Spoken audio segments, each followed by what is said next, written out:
This is not the Minecraft you know today. As the video title states, Cave Game Tech Test. It's clearly a test for something. A different game. What game? Well, we'll have to go back in time to 2006.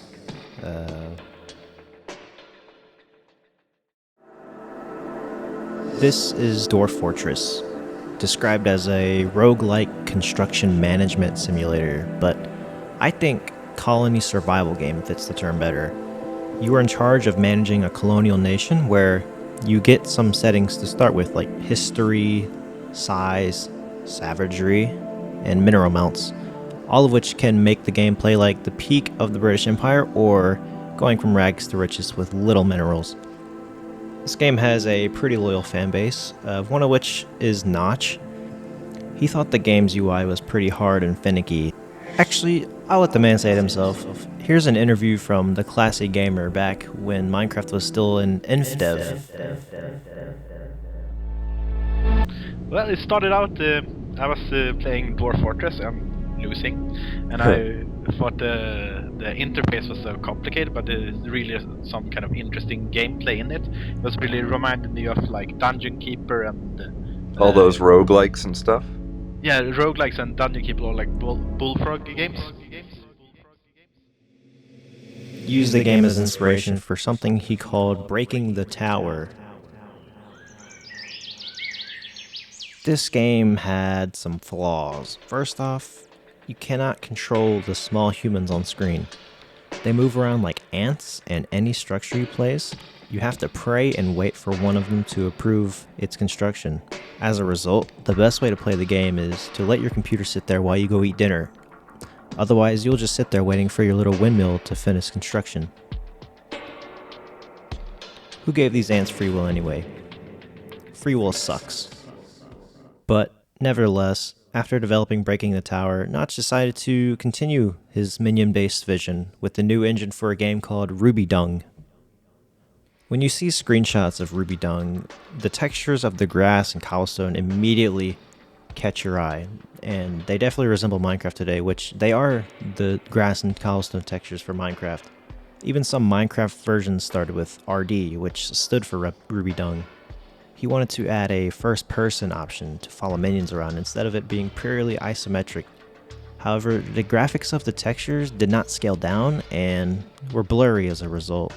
Now, that may or may not prove that the Cave Game Tech Test was meant for Dung, but this was a big problem for Notch, and he decided to slow down development, and that is until something else caught his eye.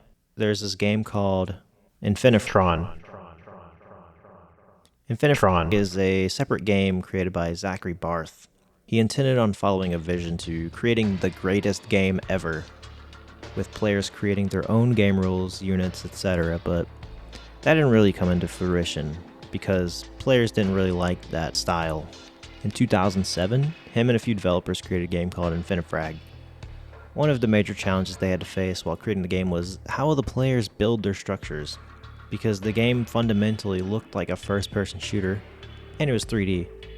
They had a hard time figuring out. Originally, they wanted to have building be based off drawing from a 2D grid, but that had limitations because you couldn't build on vertical space like that, and it would be very clunky to work with. Then, one of Zach's friends proposed a tactic where the player can sort of shoot the block onto a block face to place the block by right-clicking.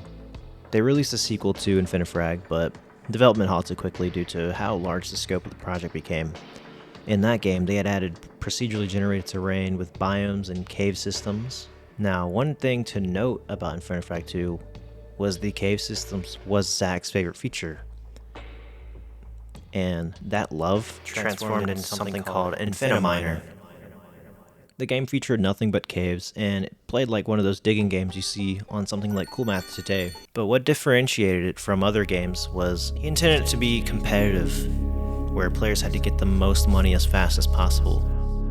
But the game's mechanics got players interested in something else, like making complex parkour arenas and mansions rather than winning the game. Most videos you see on YouTube are people not playing the game, but creating games like Lava Run.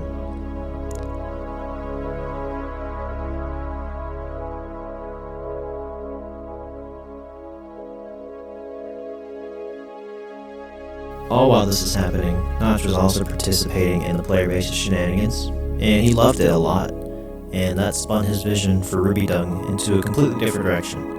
He loved the mechanics, but he thought Infiniminer was limited because the 2 colors of blocks and they looked horrible to him, and he believed a more fantasy game with the style would fit way better. So he did. He hacked together a new engine, reusing some of Ruby Dung's textures. By the way, you can actually view the source code. It is very short. I challenge you to learn from it if you know Java. By compiling it together, he created this.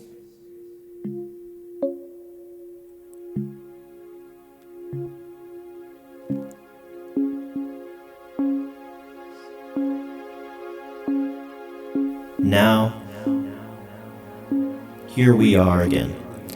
Now that we have some context about how this came into fruition, let's analyze. Infiniminer was, of course, the main inspiration for the game, but none of its code was reused. Just concepts of terraforming and its blocky playstyle and its blocky look. He clearly had intended to have an indie game look with blocky worlds already with Ruby Dung. Other than what was inspired, everything else was Notch's vision.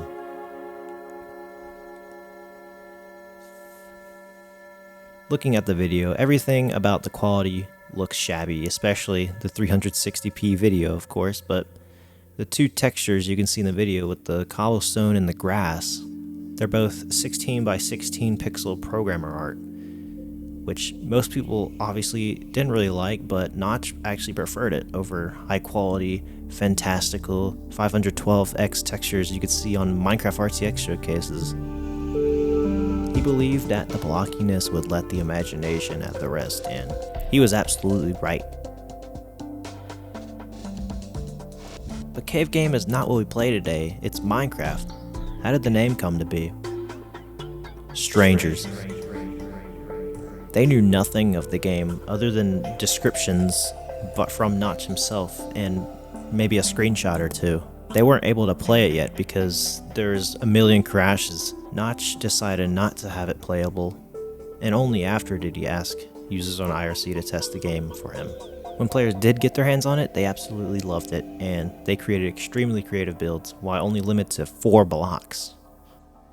Pre-classic, while an extremely short development period of Minecraft, it has a large history behind it, stretching probably all the way to 2003 if I want to make the video very long. But this is the first part to a multi-part series where I'm going to go over different versions of Minecraft or different development phases of Minecraft and analyze them and what they brought to the game and how they changed it significantly. But if you made it this far, I thank you. I wanted to just try this out, this short format, video essay format. But if you want to see more of this, leave a like, subscribe, comment, of course. You know the drill. But with that, I'll see you on the next one. Peace.